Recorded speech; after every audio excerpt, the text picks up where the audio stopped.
Idul Fitri merupakan hari kemenangan yang disambut sukacita oleh umat Islam yang berhasil sebulan penuh berpuasa di bulan Ramadan.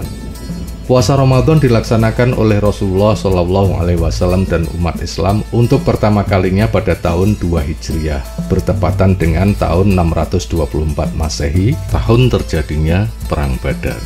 Maka pada tahun itu pula lah umat Islam untuk pertama kalinya merayakan Idul Fitri. Beberapa kepustakaan mengungkap cara-cara Rasulullah SAW dalam menyambut dan merayakan Idul Fitri. Seperti apa? Mari kita bahas. Pertama, Rasulullah SAW banyak mengumandangkan takbir pada malam terakhir bulan Ramadan hingga pagi hari tanggal 1 Syawal.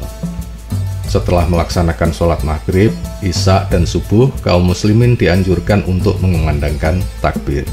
Dianjurkan juga pada waktu-waktu di luar itu, dengan batas akhirnya adalah esok hari ketika imam melakukan takbiratul ihram, tanda dimulainya sholat Id.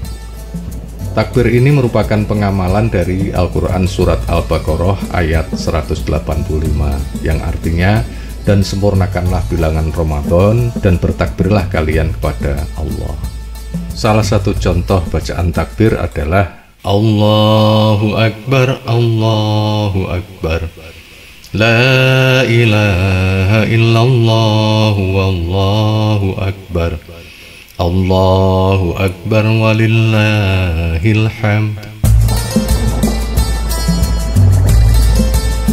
Kedua, hadis riwayat Ahmad dan Bukhari menyebutkan bahwa sebelum sholat Idul Fitri, Rasulullah SAW biasa memakan kurma dengan jumlah yang ganjil, 3, 5, atau 7. Untuk kita yang hidup di Indonesia, boleh memakan apapun. Karena makan sebelum berangkat sholat Id tersebut dilakukan sebagai pertanda bahwa pada hari itu kita tidak berpuasa. Karena Allah mengharamkan berpuasa pada tanggal 1 Syawal atau di hari raya Idul Fitri. Yang ketiga, Rasulullah SAW menganjurkan umat Islam untuk mengenakan pakaian terbaiknya di 2 hari raya, yakni hari raya Idul Fitri dan Idul Adha. Hal ini sesuai dengan hadis riwayat Al-Baihaqi dan Al-Hakim. Ingat ya, pakaian terbaik yang kita miliki bukan berarti harus baru ya.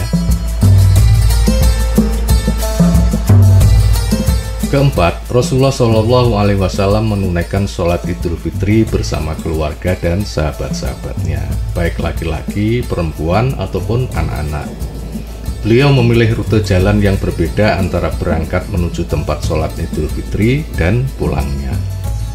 Rasulullah juga mengakhirkan pelaksanaan sholat Idul Fitri, biasanya pada saat matahari sudah setinggi tombak atau sekitar 2 meter. Hal ini dimaksudkan agar umat Islam memiliki waktu yang cukup untuk menunaikan zakat fitrah.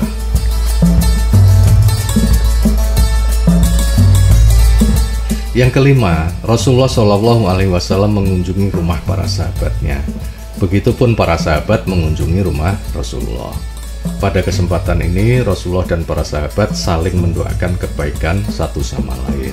Sepertinya sama dengan yang kita lakukan saat ini, yaitu datang ke tempat sanak famili dengan saling mendoakan.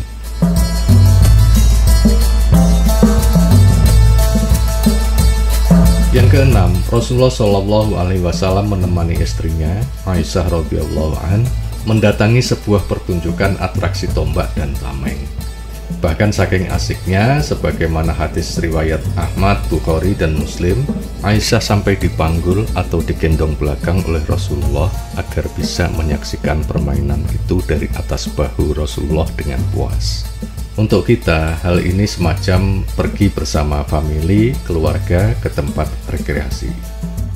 Itulah beberapa hal yang dilakukan oleh Rasulullah di dalam menyambut dan merayakan Idul Fitri.